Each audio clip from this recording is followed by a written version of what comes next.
Good evening, ladies and gentlemen. If I may have your attention, and welcome to Charleston and the Charleston Museum. For those of you I've not been introduced to, my name is Andy Morris. I'm the Interim Director of Development and Executive Director of the Society of Cincinnati in Washington, and it's wonderful to be back here in the Charleston Museum. We've had several successful events here before, particularly in 2019 and 2020. And then for some reason, there was this little gap there. I'm still trying to remember why that was, but it's awfully nice to be back, bridging that gap and seeing so many of you all. A number of the members in the audience tonight are members of the Society of Cincinnati who are arriving in Charleston for our every 3 years international convention, what we call our triennial, which will begin tomorrow night. So welcome to you. I'm also delighted to have a number of other folks from the organizations that include the Charleston Museum, the South Carolina Historical Society, and the Gibbs Museum of Art as well. So really delighted to have so many partner organizations as part of our family within the Society and its American Revolution Institute. We have a terrific speaker tonight. This is one of many of a continuing series of lectures that the American Revolution Institute has been offering for many years. You can find those lectures on our website, which is www.americanrevolutioninstitute.org. Actually, a number of years of those go back, including some of the ones that we held here just a few years back. So we have a terrific speaker, but first off, I want to introduce the gentleman who is the director of this wonderful museum. He's no stranger to the folks in Charleston. But we are delighted to be back here with Carl Borick, and I'd like to introduce Carl to come forward and introduce our guest speaker.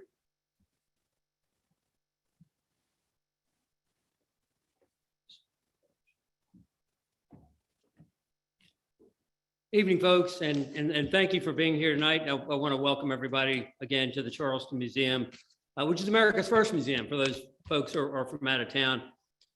It's truly an honor to have the distinguished members of the Cincinnati Society here tonight during this very momentous triennial event that you all are having this week, and it's great to have you here in the city.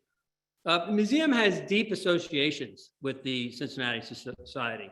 Our collections contain objects that belong to some of the first members of the Society, including the christening cup of George Washington, which is probably the most remarkable, but also artifacts representing two of the first officers of the South Carolina chapter, cufflinks that belonged to William Moultrie, some of his silver as well, a sword that belonged to Thomas Pinckney, and those two gentlemen were instrumental in the institution of the Society of the Cincinnati in South Carolina.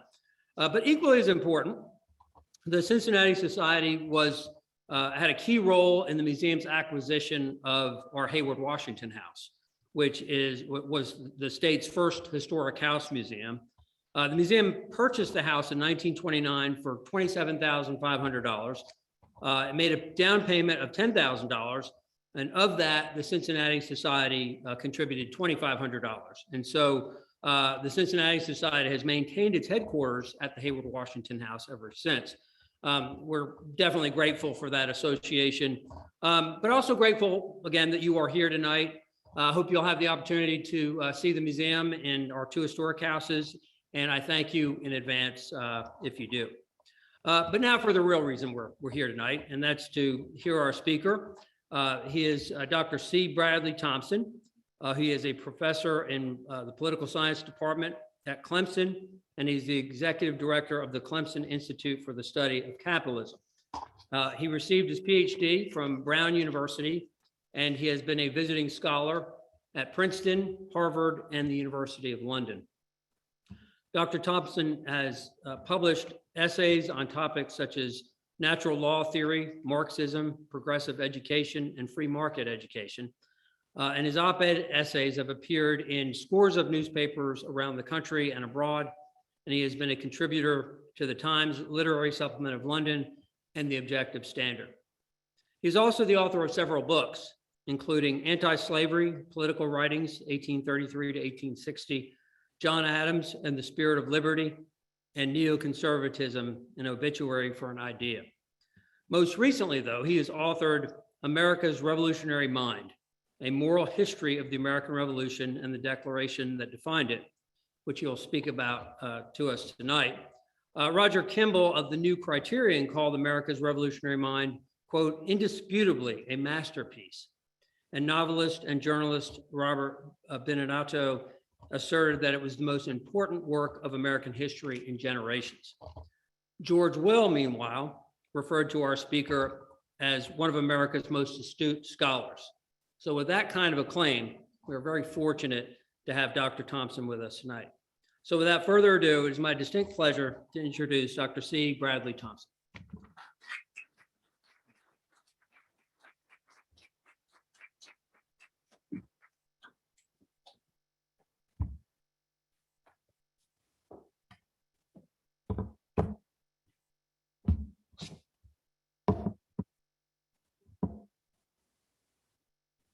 Well, good afternoon, ladies and gentlemen. Carl, thank you very much for the very kind introduction.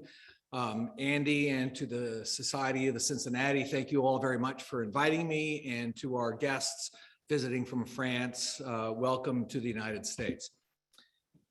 Fate is a funny thing. When I was an 8-year-old boy living in Niagara Falls, Ontario, Canada, I read a book that changed my life.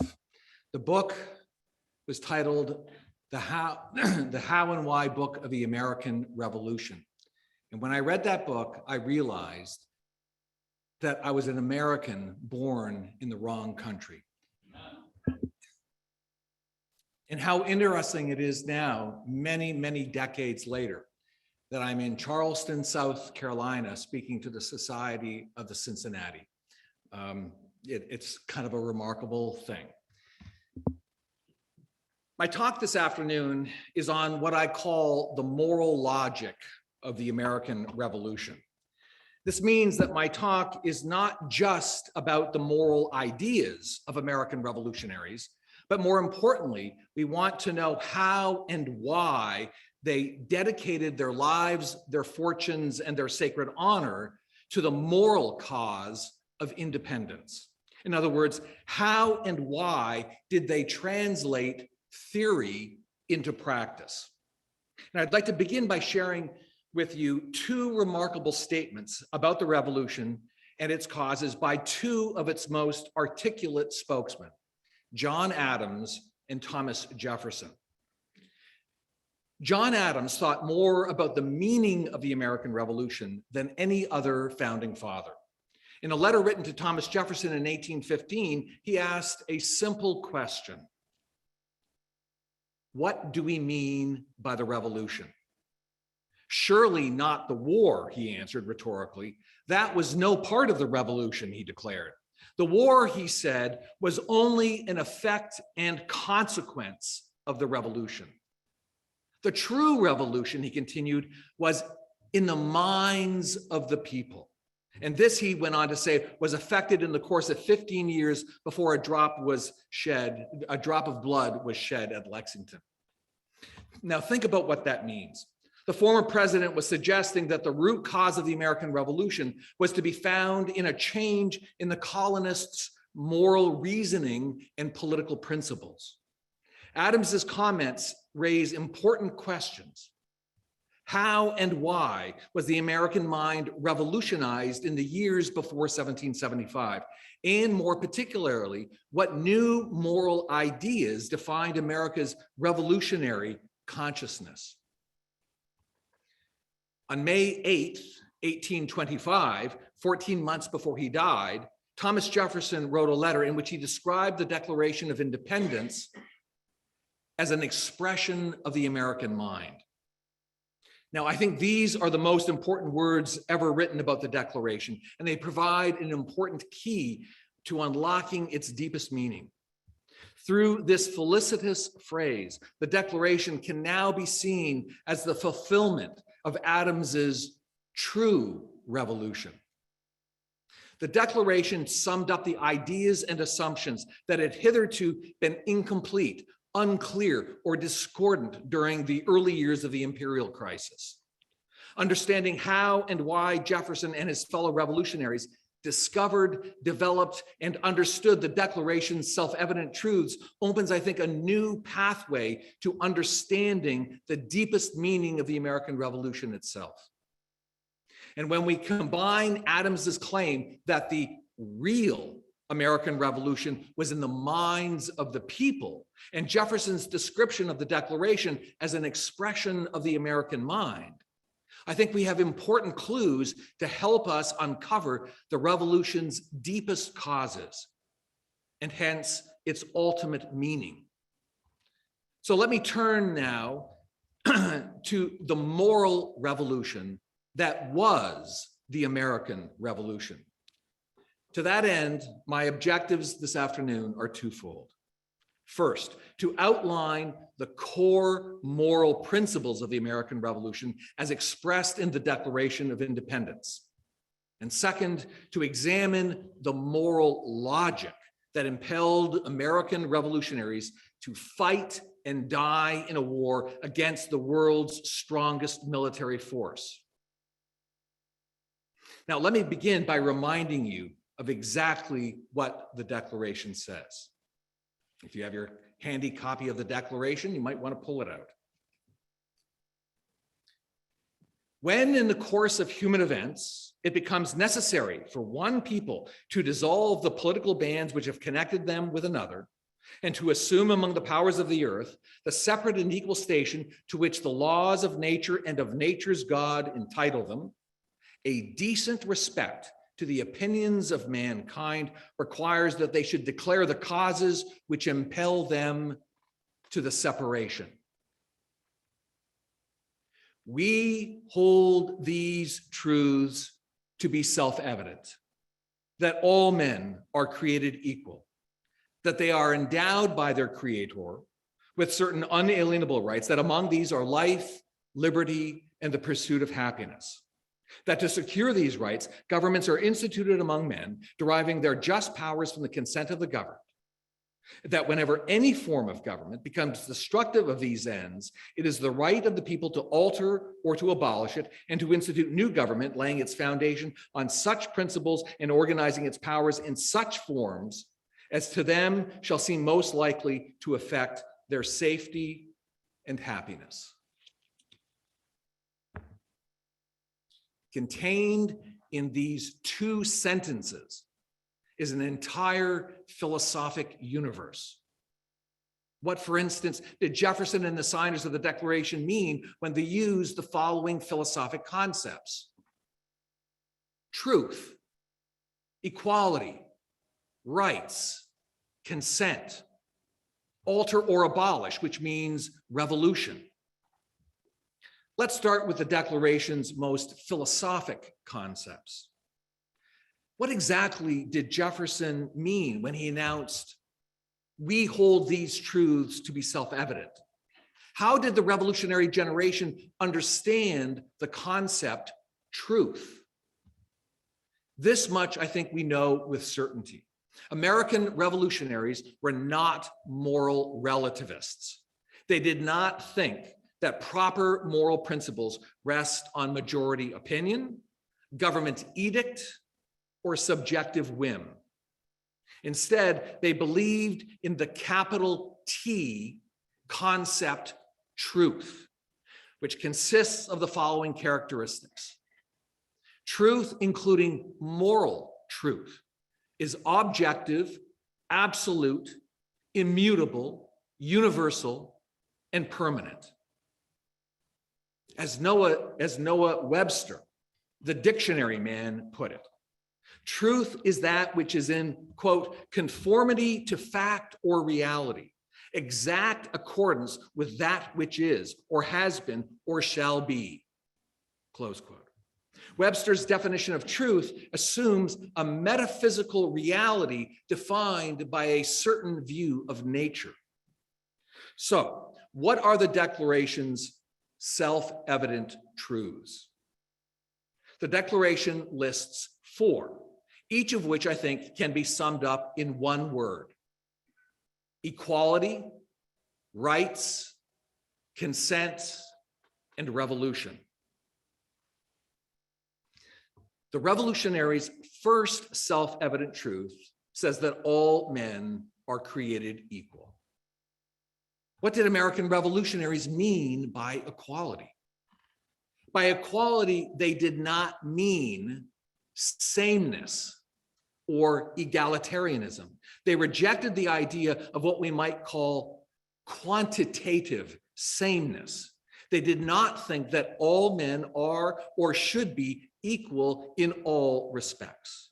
They recognized the existence of various measurable inequalities between men and women. They recognized a hierarchy of talents and abilities. Jefferson and Adams spoke often of the existence of a natural aristocracy. So, if men are unequal, at least in certain respects, the obvious question is, how or in what way are they equal?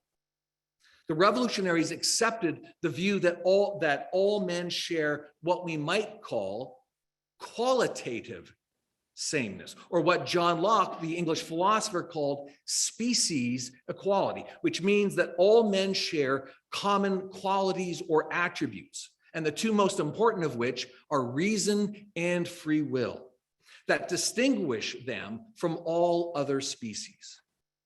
Given these fundamental and distinguishing qualities, the revolutionary generation believed that men are and must be self-owning and self-governing. So, how are they equal then? The founding fathers believed that individuals are equal in their right to be free, free from the arbitrary will of others and free from the unchosen obligations to others.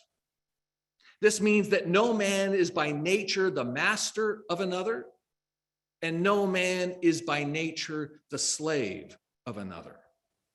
As Jefferson once famously put it, because Sir Isaac Newton was superior to others in understanding, he was not therefore lord of the person or property of others. In sum, by equality, the revolutionaries meant that individuals are equally free, or they are at least equal in their rights to be free. Let's turn now to the revolutionaries' second self-evident truth, which states that men are endowed by their creator with certain unalienable rights, that among these are life, liberty, and the pursuit of happiness.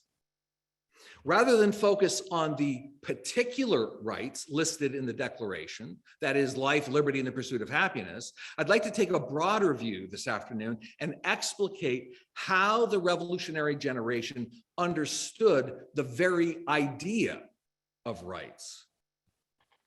Sometimes the revolutionaries spoke of natural rights, the rights of nature, or unalienable rights. By this, they meant that rights are not given to men as a gift by government or society. The source of these rights is to be found in nature, by which they meant human nature. And most of the founders believed that God was the source of nature and human nature, and hence of man's rights. Over the course of the 11 years of the imperial crisis, American colonists came to reject the idea of the so-called rights of Englishmen, which are the particular rights of a particular people at a particular place and at a particular time. In the years after the Stamp Act, the colonists launched a search to discover a standard of justice that was absolute, universal, and permanent. The revolutionaries' doctrine of rights provided them with a natural standard of right and wrong that defined and protected man's moral requirements to live and to live well in the context of civil society. Natural rights are moral principles that serve as both a license to act and as a fence to protect man's freedom in a social context. The rights of nature recognize certain facts of the human condition. One, that it is necessary and right for individuals to freely exercise their rational faculty. Two, that it is necessary and right that man be free to choose and pursue actions required to support his life. 3, that it is necessary and right for individuals to acquire, use, keep, and dispose of property. And 4, that it is necessary and right to pursue the values required for human flourishing. America's deepest revolutionary thinkers understood the concept rights to be a moral principle. That is a specific identification of what freedom is. The freedom to think, speak, act, and assemble. And they also understood why such rights are necessary and good.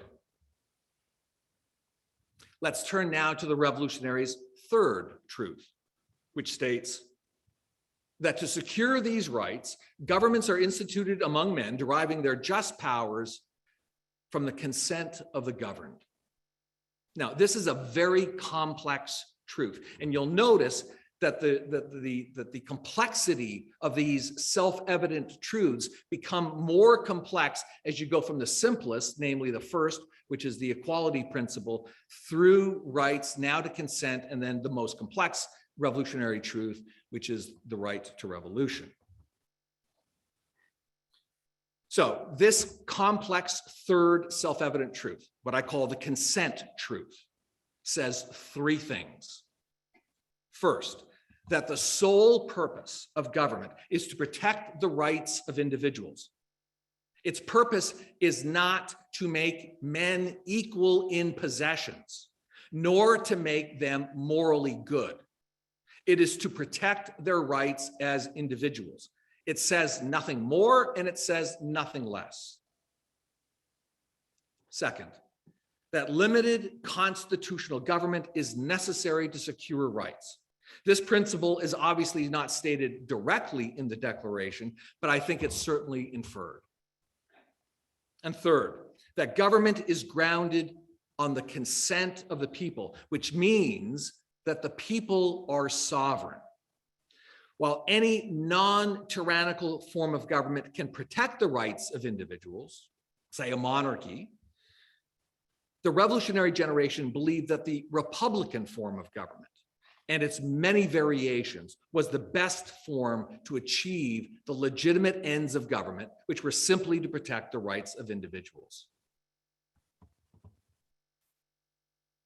Finally, we turn now to the revolutionaries' fourth truth, which says that whenever any form of government becomes destructive of these ends, it is the right of the people to alter or to abolish it and to institute new government, laying its foundation on such principles and organizing its powers in such form as to them shall seem most likely to affect their safety and happiness. The right to revolution is, to be clear, a fundamental right of a free people. It is a core principle of the founders' liberalism, but it is not a principle of anarchic subjectivism. The right to revolution, rightly understood, must first establish the conditions by which revolution, which means armed rebellion and violence, is justified. To be invoked, the revolution truth demands that certain objective criteria be established and that evidence be brought to bear that proves the existence of tyranny, or more interestingly, a clear-cut design to establish a tyranny. The Declaration of Independence does just that. It says in the following few sentences, but when a long train of abuses and usurpations pursuing invariably the same object evinces a design to reduce them under absolute despotism, it is their right, it is their duty to throw off such government. Continuing, the history of the present King of Great Britain is a history of repeated injuries and usurpations, all having in direct object the establishment of absolute tyranny over these states. To prove this, let facts be submitted to a candid world. The Declaration then lays out in lawyerly-like fashion its charges against King George III, and thereby justifying what was about to happen. So those are the core moral principles of the American Revolution. And what I'd like to do now is to turn to what I call the moral logic of the American Revolution. That is the moral logic that impelled American revolutionaries to act. In other words, how and why did American patriots translate theory into practice? How and why did they commit themselves to fighting a war on the basis of certain moral principles? The Declaration's main burden was to demonstrate the king's actions amounted to nothing less than despotism. Now, if you think about it, this is an extraordinary claim. What could it possibly mean? And what could it possibly mean to suggest that George III and British imperial officials had a design to enslave the American colonists? A design suggests a conspiracy.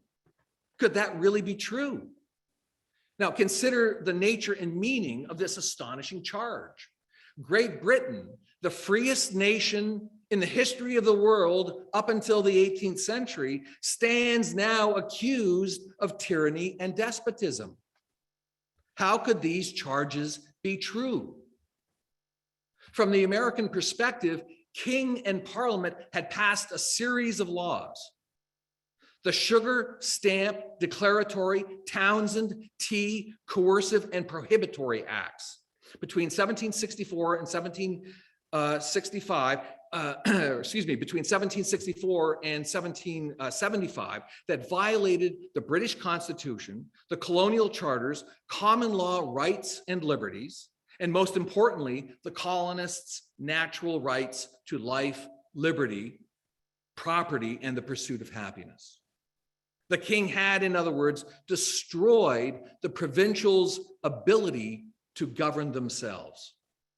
Taken separately, these injuries and usurpations do not amount to despotism.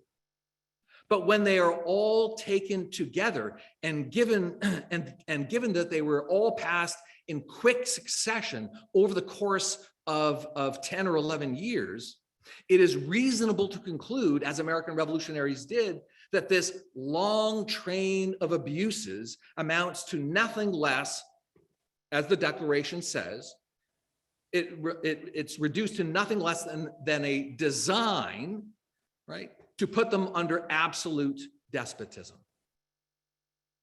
So, when taken as a whole, American revolutionaries saw in Parliament's actions a pattern and an intent to lead them to tyranny and slavery. And so when taken, the colonists, therefore, their revolutionary logic worked inductively.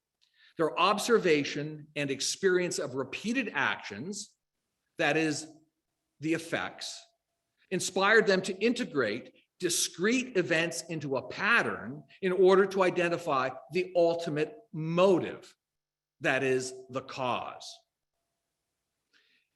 In the words of John Dickinson, quote, "Ought not the people therefore to watch, to observe facts, to search into causes, to investigate designs?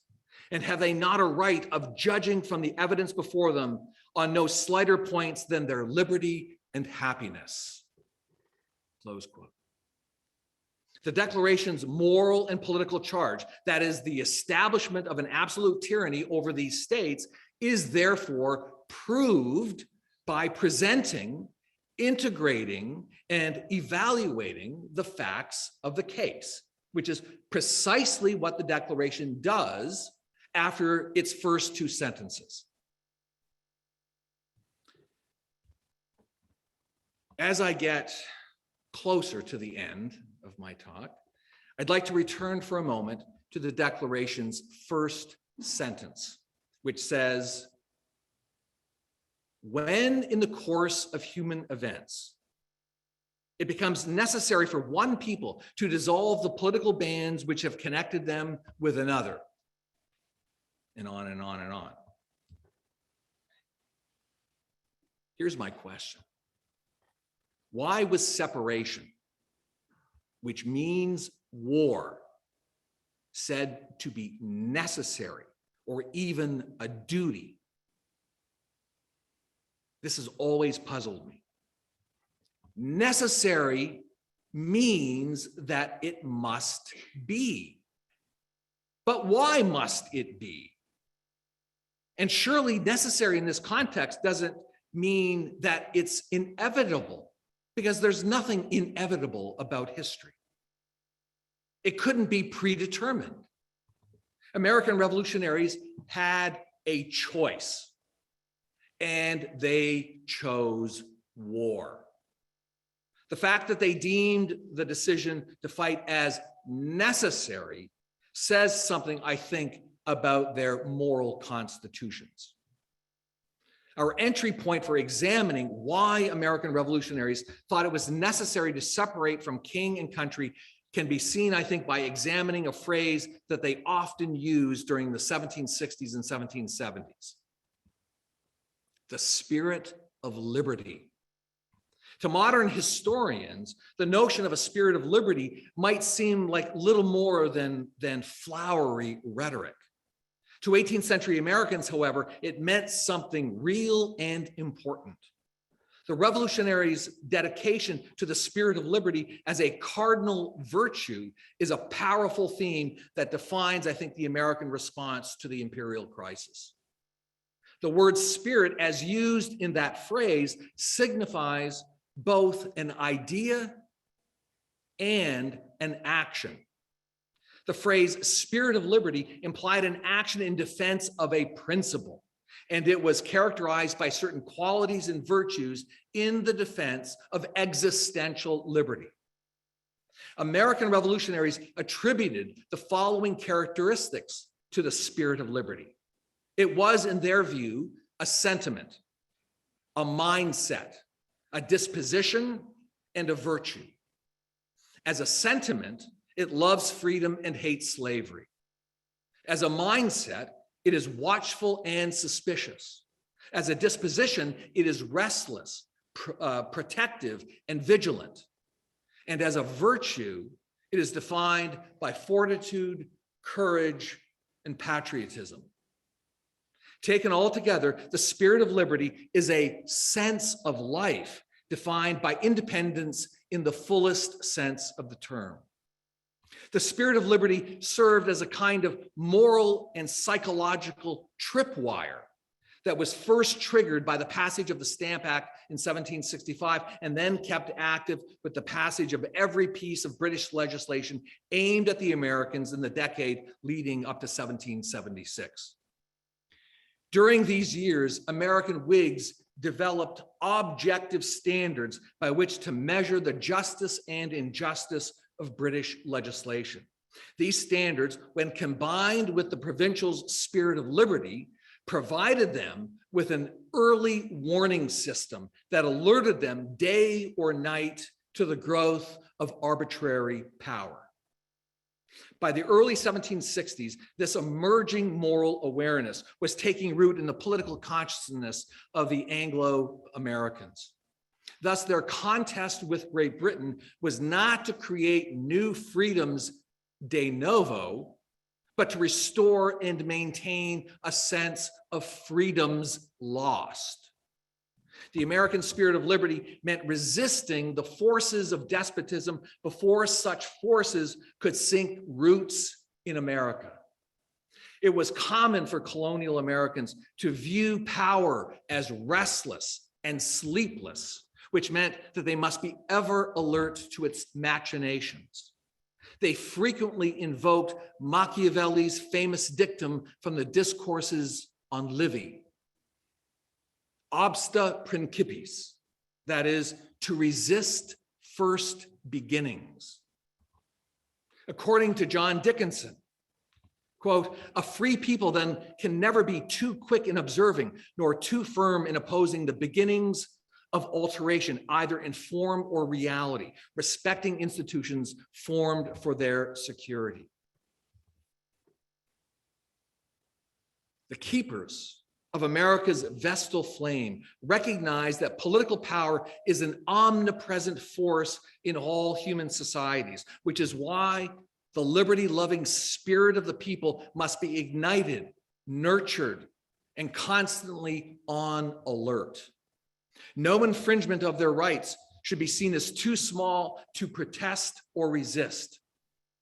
Built into the Americans' grammar of liberty was the notion that tyranny always begins with some small, seemingly small and insignificant violation of rights that goes unnoticed at first, but which sets a precedent for further violations.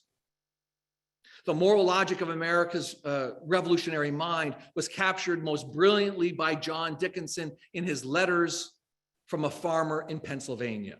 In response to the Townsend duties, Dickinson wrote,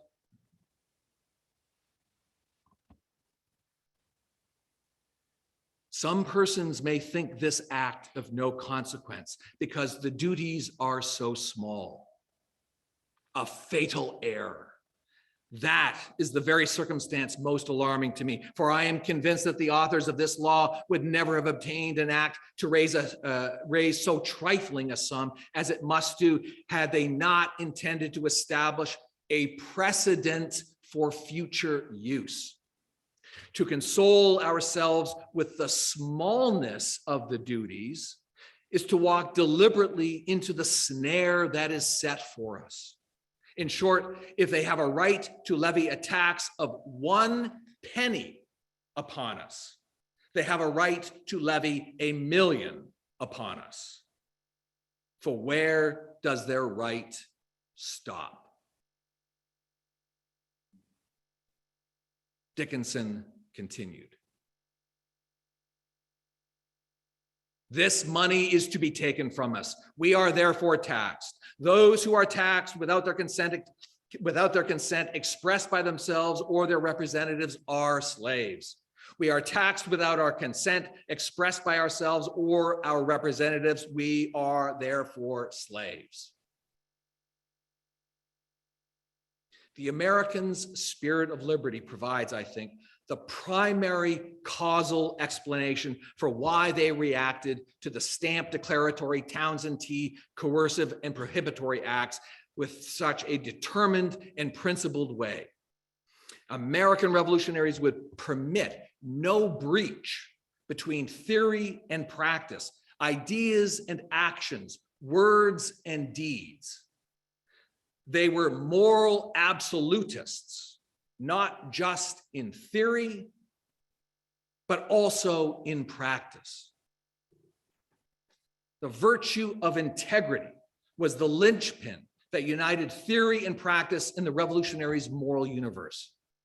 If integrity is the principle of being principled, then the revolutionary generation embodied that virtue in spades. They did not evade, rationalize, turn the other cheek, compromise, or shirk their commitment and responsibility to their highest principles. Instead, they responded in thought and deed to the repeated violations of their rights by organizing boycotts, protesting and resisting usurpations, writing letters, petitions, and remonstrances, liberating boxes of tea, and eventually going to war. American revolutionaries were rebels with a cause. The moral universe they inhabited might seem like a foreign place to 21st century Americans, but we forget its moral lessons at our peril. Their revolution is surely one of history's greatest monuments to human virtue. Their revolution is ours to remember and celebrate. And in the words of Ukrainian President Zelensky in his address to the United States Congress last month, Slava Heroyam, Glory to the heroes. Thank you.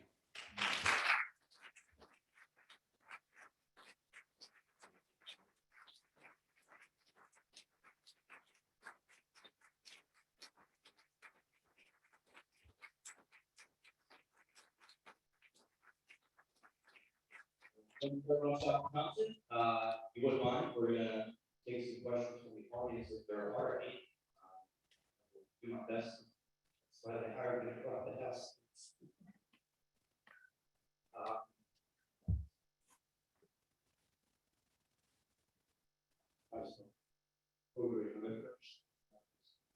Thank you very much. I have one question. How did the revolutionary generation consider the possibility of applying one day their principles to the Indian American? So the question that is asked is, if I understood it correctly, how did American revolutionaries apply their principles to the institution of chattel slavery? Yeah, and to the American Indians, a subject about which I don't have much to say, but I have a lot to say about the status of slavery and the founders' understanding of slavery and what they thought could and could not be done. So I think the first thing to say about, and this goes across the board for many revolutionaries, is that most American revolutionaries considered slavery as an institution to be either simply evil or a necessary evil.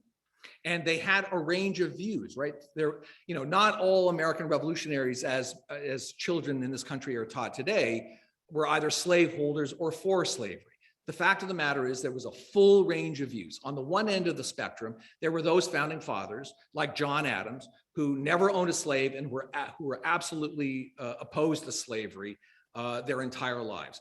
A second group, you might say, was founding fathers like Benjamin Franklin or John Jay, who, as younger men, had owned slaves, usually what were called house slaves, usually a single slave or two in their homes in Pennsylvania or in New York, but they later freed their slaves. And what's interesting about Franklin and John Jay is that they were the first founders of the first anti-slavery organizations in the United States. Then you get founders like George Washington, for instance, who, yes, were slaveholders, but who freed their slaves upon their deaths. And then finally, you get to the hard case, right? And the hard case would be people like Patrick Henry and Thomas Jefferson, right? Patrick Henry, the man who said, "Give me liberty or give me death." Thomas Jefferson, who writes, "All men are created equal." How could they be slaveholders? Well, I'll take Jefferson, for instance. Jefferson understood, he said repeatedly that the institution of slavery was immoral. It was absolutely immoral, and it was immoral in accord with the principles of the Declaration of Independence. That is to say, it was a violation of rights. The problem for Jefferson, however, and Patrick Henry, and you can see in their correspondence, they are utterly tortured by their own hypocrisy. They understood that their hypocrisy was seen by the whole world, and it ate at them. Now, let me just say a few more things. I will also say that the Declaration of Independence is the single greatest force in the history of the world for ending slavery. The anti-slavery movement that developed, and then eventually the abolitionist movement that developed in the 1830s, took its philosophic roots from the principles of the Declaration of Independence. And beginning in the late 1830s, for the first time in American history, you get the rise of a pro-slavery movement, a pro-slavery intellectual movement in the United States, located in the South, And Southern slaveholders went from holding slavery as a necessary evil to a positive good, right? And pro-slavery Southerners were the first critics in American history of the principles of the Declaration of Independence. Now, just a couple of other things. Immediately after the passage of the Declaration of Independence, every state in the North began the process of gradual emancipation, such that by 1803, every northern state had abolished slavery. You also have, of course, the federal government, first under the Articles of Confederation, prohibiting in the Northwest Ordinance the extension of slavery into the Northwest Territory. And there, of course, are provisions in the Declaration, like ending the international slave trade in 1808, which I think are anti-slavery principles embedded in the Constitution. All right, finally, why didn't they abolish slavery? That's the big question. First, I think it's because most of them thought it would die a natural death. They were all pessimistic in a good way about slavery's economic future. And that was all ruined in the 1790s by the invention of the cotton gin. But then there's what I think is the single biggest problem, as they understood it, which is what I call the post-emancipation problem. And the post-emancipation problem is pretty simple, right? It's easy for us in 2022 to say, if we could wave our magic wand, that we would abolish slavery, right? How easy is that? How precious for people in 2022 to say that. None of us understand what it would have been like to have lived in a slave culture, to have inherited slaves, and then to have the moral fortitude to abolish the institution. But the real issue is they didn't know how they could end the institution. They couldn't imagine what it would be like to just, let's say, wave the magic wand and abolish slavery. Jefferson assumed, for instance, he writes this in his notes on the state of Virginia, that if slaves were abolished with the revolution, that there would almost certainly be a race war. And the last thing I want to say, I'm sorry I've gone on so long, but in the last 2 years, I've done 90 TV, radio, and podcast appearances. And every single time, every single interview that I've done, the slavery question is always the first one I get. So I'm sort of well practiced in answering this question, but of course it's the question, right? The last thing I want to say is this, and this is Brad Thompson's view, not the founder's view. I do think, of course, that we do have a moral responsibility to judge and ultimately condemn people like Jefferson and Patrick Henry for not living up to their own principles. It's true. And let me put it to you in the most dramatic way possible. And I have almost my entire life since I read that book, that How and Why Wonder book of the American Revolution when I was 8 years old. I've been a great fan of Thomas Jefferson. However, imagine the following hypothetical. One of Jefferson's slaves escapes, is running on foot for 2 days through the forests and mountains of Virginia. Jefferson, upon learning that his slave has escaped, mounts a horse and sets off after his slave to capture him and return him. And there they are in the middle of a clearing. Jefferson catches up to his slave, and there are the two of them, just the two of them, in this clearing.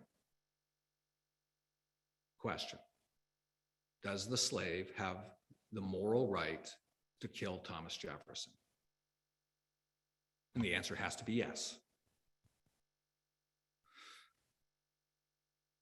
It's all very complicated.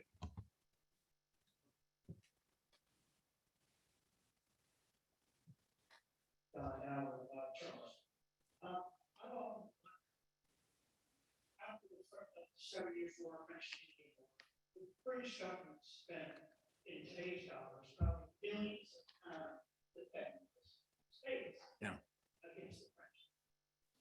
And it always bothered me to wonder why we didn't reach some payment system where we states would help pay that bill. And if England had negotiated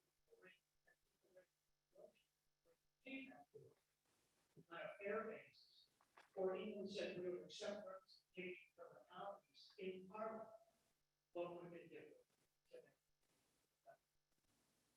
Well, we might be singing God Save the Queen.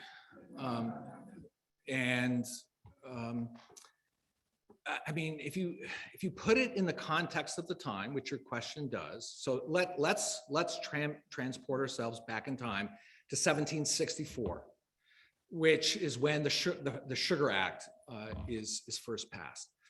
In 1764, the American colonists are loyal subjects of the British Crown, right? They are also proud Englishmen.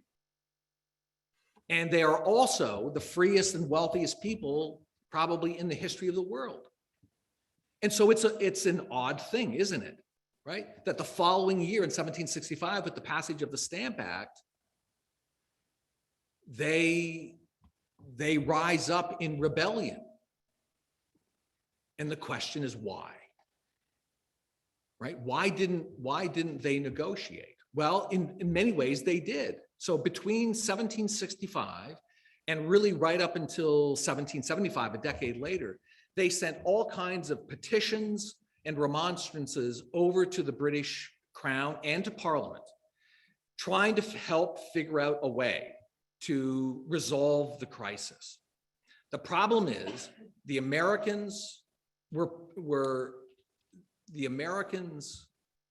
would not concede a single inch on one fundamental principle, that is taxation without representation, right? And they made arguments and claims that if you can just give us representation, which by the way, very few Americans actually thought was even possible, it might have gone some way. And I mean, look, it's also the case, as you point out, that that the war was fought in part, that is the 7 Years' War, was fought in part to defend Britain's 13 colonies.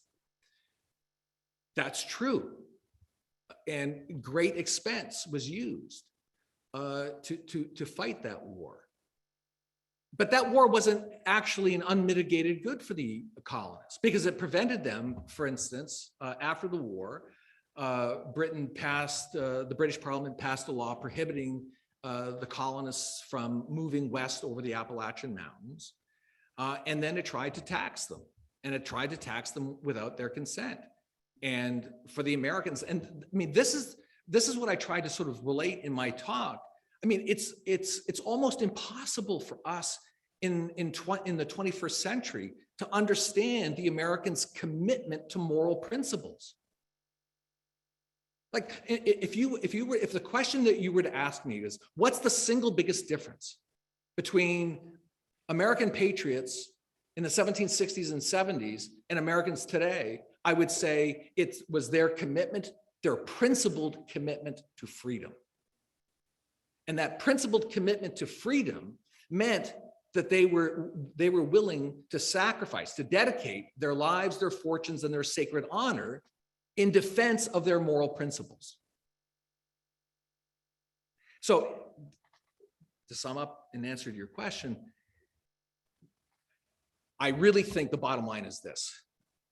Even by 1765, the colonies had moved so far away from Great Britain, right? For the previous 50 years, Great Britain had essentially forgotten its American colonies. It had this policy of salutary neglect, a kind of policy of laissez-faire. They just left them alone. And then it's as though this sleeping giant woke up and remembered that it had these colonies. And it tried to sort of reimpose a new kind of British imperialism on the colonies. And this new kind of, they tried to extend what I sometimes call the British deep state on America. That is, they tried to impose new imperial laws and regulations on the colonies, and then they also tried to reorganize the empire economically. And the Americans at that point were not having to do, they were not willing to have anything to do with that.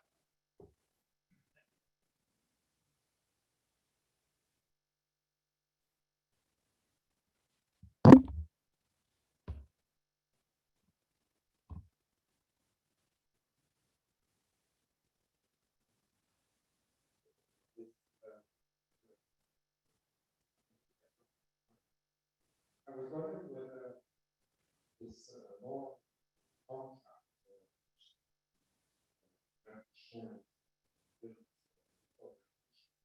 was not also spirit of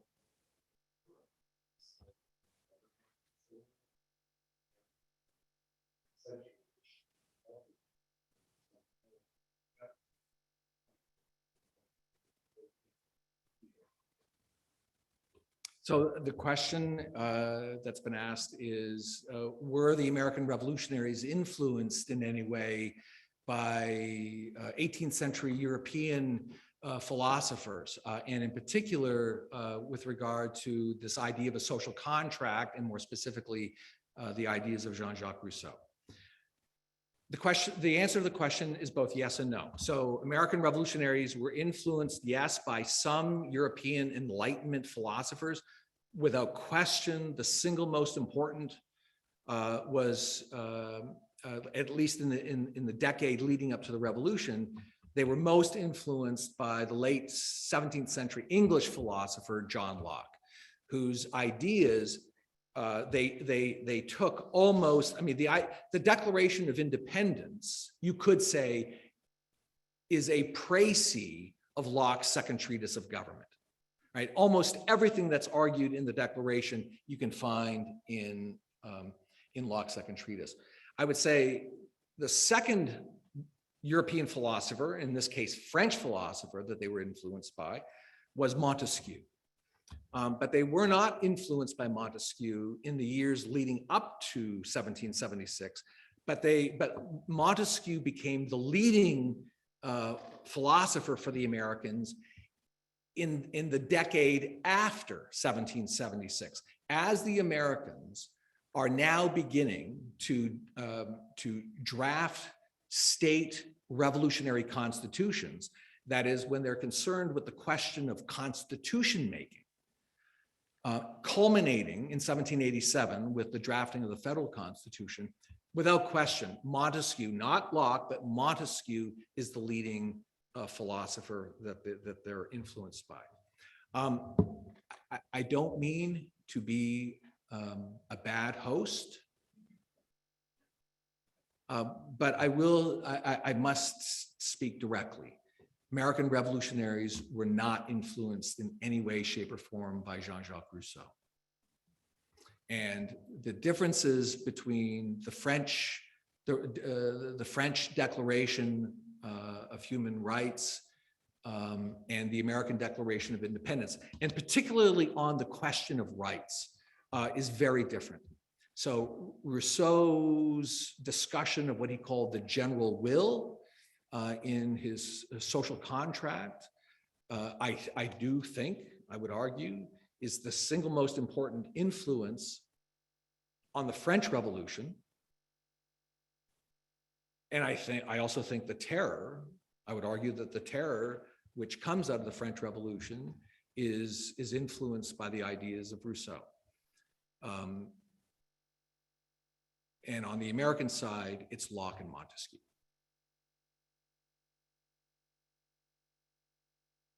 At least we have time for one more question.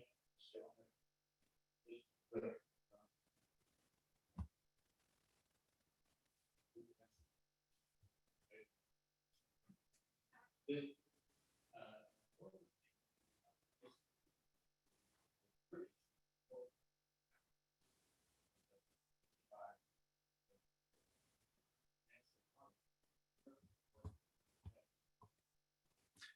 No, it was, as the question was asked earlier, it came as a result of the British war debt after the 7 Years' War.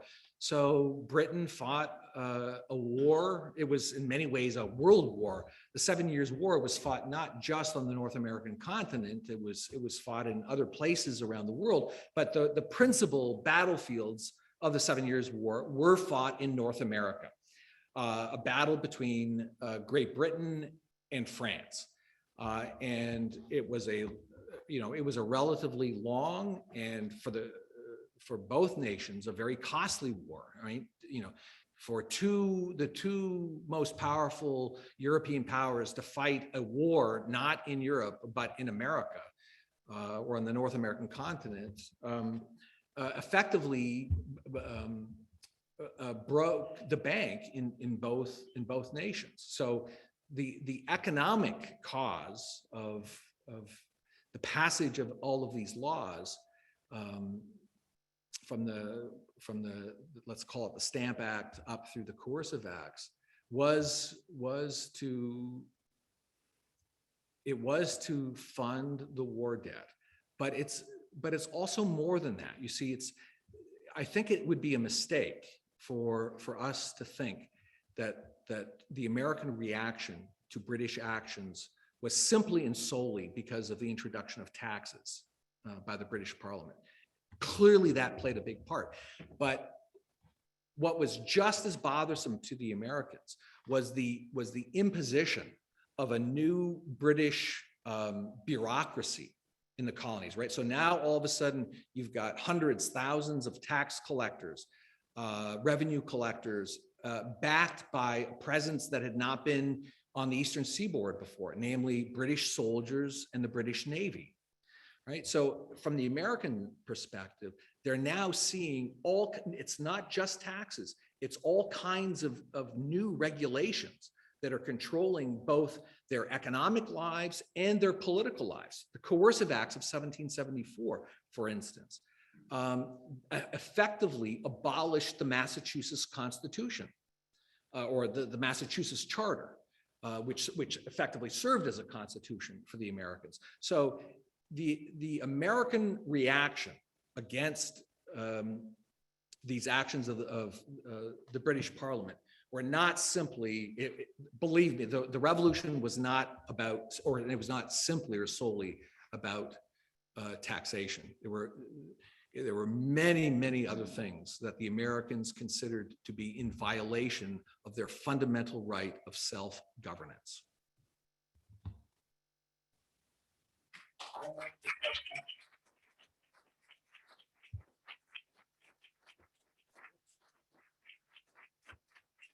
Thank you very much. Ladies and gentlemen, that concludes our programming for this evening. On behalf of the American Revolution Institute, thank you for being with us. We're honored by your presence and look forward to doing this again.